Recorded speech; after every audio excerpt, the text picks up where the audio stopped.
Welcome back to Nick Lenz's Comic Corner, classic slash non-classic. This is episode number 532 and Doubleshot number 440. Two DC trades. First up, it is Green Arrow, Volume 1, The Death and Life of Oliver Queen. Written by Benjamin Percy, with artwork by Otto Skidmont and Juan Ferreira. Collecting the Green Arrow Rebirth one-shot in the first 5 issues of the current volume of the series. Which, in my opinion, I think this is Volume 6. Yes, Volume 6. Though this is not the first trade to collect Ben Percy's run for this particular title. He did write the last 12 issues of the previous volume for this series, which the book got really, really weird.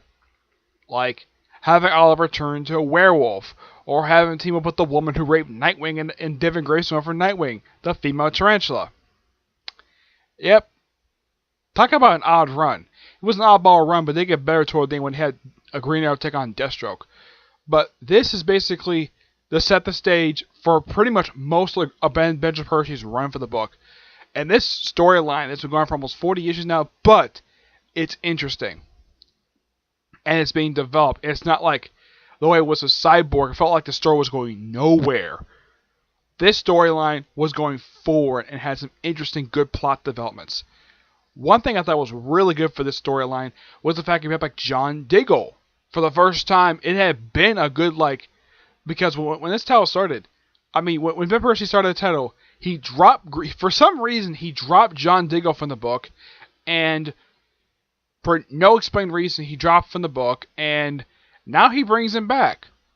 Okay, I don't really know why he did that for, so he drops his character, he brings him back. Now, I think the reason why he did this, now this is just my theory, there's a couple reasons why this happened. One, because the editor of the book probably told him to do it, and two, fans are probably not very happy that they dropped a popular character from the book like John Diggle. Oh yeah, and he's bald, unlike in the show where he has hair. Yep. John Diggle, in case some of you don't know, he's actually named after... He takes his name from the guy who wrote Green Arrow Year 1, Andy Diggle, which John Diggle's his brother, also Andrew Diggle, is named after him. Yep.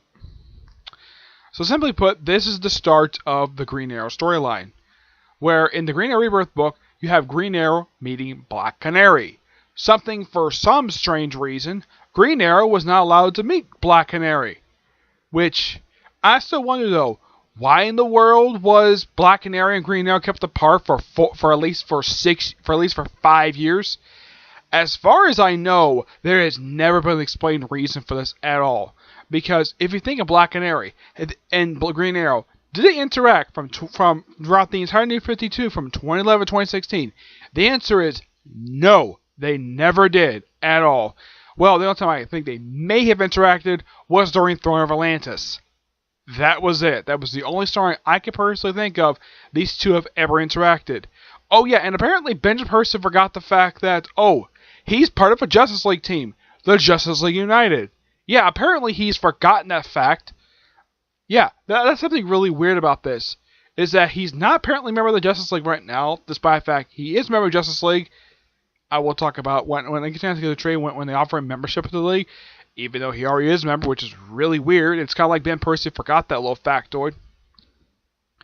But despite that, you also have Emiko in here, still as a supporting character, which I love the fact that he kept her around. Yeah, this is actually one character kept from Lemire's run, was Emiko. And Emiko, it takes a little while, but she does develop her own code name. Yeah. And now she's 16 years old. She's actually aged, thank God. And she's because if you've read her during Benjamin Percy's run, not Benjamin Percy, Jeff Lemire's run, I think she's about 13, maybe 14 years old. Now she's 16. Yeah, it seems like characters who apparently never age at all, feels like they stay the same age for years, finally feel like they're actually aged. Like Damien for years was 10 years old. Now he's 13. And Miko is 3 years older than he is, and they actually met an issue of Teen Titans, and she actually gave him a peck in the cheek. Yep. And also, Shadow comes back for the first time since Jeff Lemire's run. Yeah. She's been gone for a long time, Shadow has. And it feels so good to see Shadow again. Yep. And what's the agreement with one shot? Well, Green and Black Canary meeting, and then going on a mission together, and then in Green number 1, they have sex. Yep, they have sex. And we also get introduced to the Knife Circle and stuff pretty much like that. Oh yeah, and also they apparently try to kill off Oliver Queen at the start of this, even though they fail. Though Oliver Queen is legally declared dead for a good long while, for about close to about 25 issues, he's basically legally dead. I mean, people don't know he's actually alive because people think he's dead.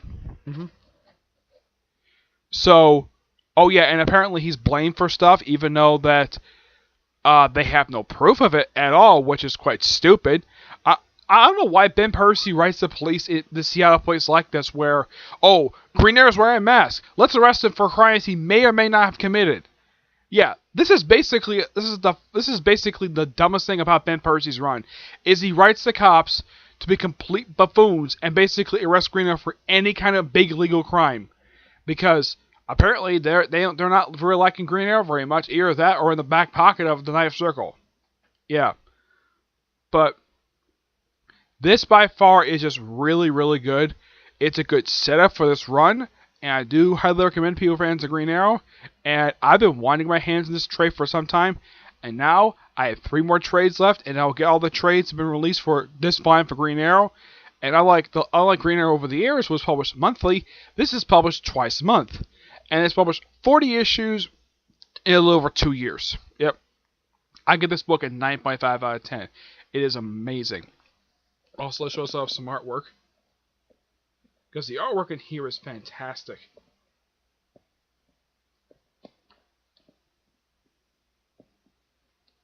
Let's show a good example of what. Well, when we first see Green Arrow, he's got a full beard to start off with. Yeah, when we first see him in his brand new attire, which, by the way, this is actually the. I believe this is the season 5. I think this is the season 5 costume, and he's got a full beard to start off with, and then when he gets home, he trims it down to a goatee, and then from that point forward, he's got a goatee for pretty much the rest of the run. And here's Black Canary. This is how she first seen in the comic. Yep, there is Black Canary, and this is one of 3 titles she's regular character in. This, along with Birds of Prey, Back of Birds of Prey, and Just Like America. This is one amazing book. If you're fans of Green Arrow, I highly recommend picking that up.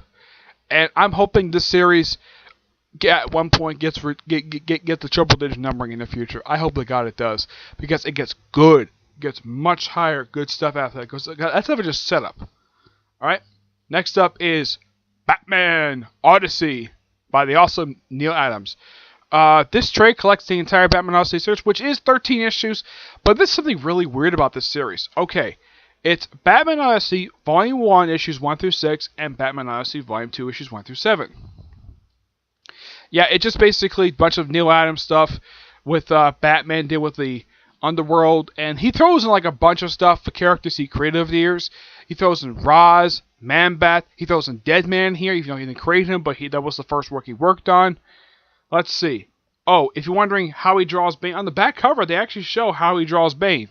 Yeah, that is supposed to be Bane. Yeah, it's kind of like Neil Adams didn't get the full note exactly how to draw the guy's mask, and he draws Batman where he doesn't have like the whiteout eyes. We actually can see his eyes, but you also see appearances by the Joker at one point in the book with not almost every single issue. It always starts off with this. Yeah, this is a really weird opening. It's like, okay, let's start off with a shirtless Bruce Wayne in the Batcave. Yeah, but pretty much the first half of the series is like this, and then he puts a shirt on, and you won't believe what's on this shirt. I think Neil Adams threw this shirt on him because he probably got complaints like, yeah, I think I should put a shirt on him after having him go shirtless for 6 issues. Oh, he's talking to somebody. It's not revealed exactly who he's talking to into the last issue. But who is he talking to? Clark Kent. Yep, he is talking to Clark Kent the whole series. Here you go. Take a look at that shirt. Look very closely at that shirt. Let's get another page at this thing. Here we go. What symbol is that on this t-shirt? That is a Green Lantern symbol. Yep. Now, I think the reason why Neil Adams did that, because he actually drew Green Lantern for a whole year. And the way this book ended with Superman flying off basically gave a hint to basically, yeah, my next miniseries is going to be a Superman miniseries, which basically was the Superman Coming to Superman series. And currently he has the Deadman miniseries published right now, which is about 4 issues in right now. It's almost not being published. It's a really good series. I highly recommend it. Of course, I'm a Neil Adams fan, and I actually really do enjoy this guy's work. Now, some people say this series is not very good. In my opinion, this is a very good series. It's got great artwork, and it does feel like stuff is going on. Unlike, let's say, All-Star Batman, feels like it takes a while for the plot to move forward. This one feels like a good cohesive plot, and a lot of good, awesome stuff happens in here. And there's a lot of flashbacks back and forth of, when Batman first basically when he first tried out, and apparently he had a very flap-looking mask, and he also carried a gun. Yeah, there's a few instances where he carried a gun early in his career. Yeah, most people forget, Batman used to carry guns. Yeah, he carried it during the Golden Age. Also, when he meets, and also Talia pops up in here, and he's like very happy. He's like kind of happy to see her, and one thing he does, I thought this is so funny. I've got to bring this up. And when he sees Talia. Because, well, they're dating. Oh, yeah, it's also revealed in here for some reason Roz met Thomas Wayne. And apparently the whole thing of, well, Talia trying to get married to Batman, to Bruce Wayne.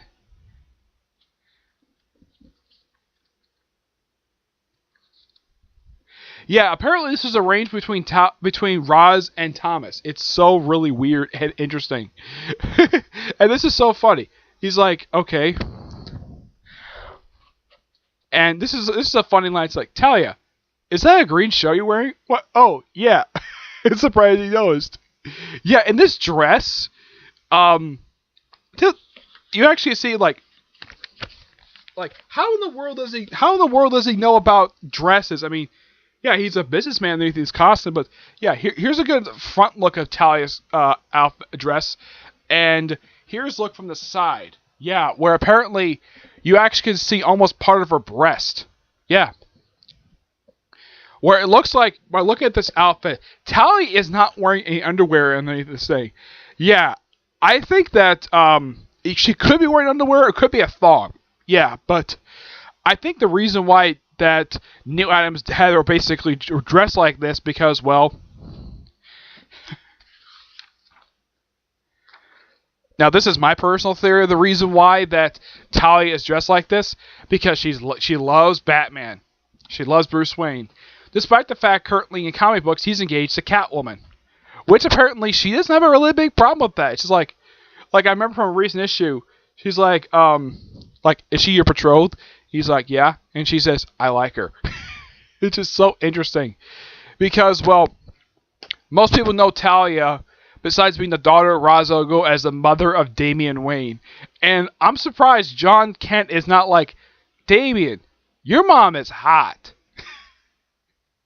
I'm surprised that no one in the comics says that, but the reason why she looks so young, despite the fact that she probably looks older than Bruce Wayne, the reason why that is because she probably has dips in the Lazarus pit. Yeah. He also stuff there with dinosaurs, underground cavemen, which is really amazing, and you see a bunch of Batman rogues in here, which is awesome. But I just think it's so odd when they show like the back of here, like various faces. Like, take a look at these faces. I mean, that is supposed to be Commissioner Gordon. That's supposed to be, I think that's supposed to be Batman. Well, he has this thing where he shows people's teeth a lot in here. It's a bit odd, but it's Neil Adams. I kind of accept it. So some people might think this is a little bit weird that the way they put pictures in the back of the tray, they just put random pictures of various characters on the back of it. Yeah. Though, in the case of Bane's mask, it's supposed to be a full mask, but for some reason, it only covers the top of his head for some reason. I don't know why, but at least you can tell, yeah, that's Bane. Yep. And the stuff with Arkham Asylum in here. Also, Ubal, who used to be a bodyguard for Ra's, apparently he's been turned into a man-bat for some reason, which is really weird. But yeah, this book is amazing, and I give this book a 9 out of 10. It's just an amazing book. And if you're a fan of Neil Adams, I do recommend picking this up. Of course, I had met the guy. He's actually quite a nice guy, but find the fact you ask him the right questions. Yeah.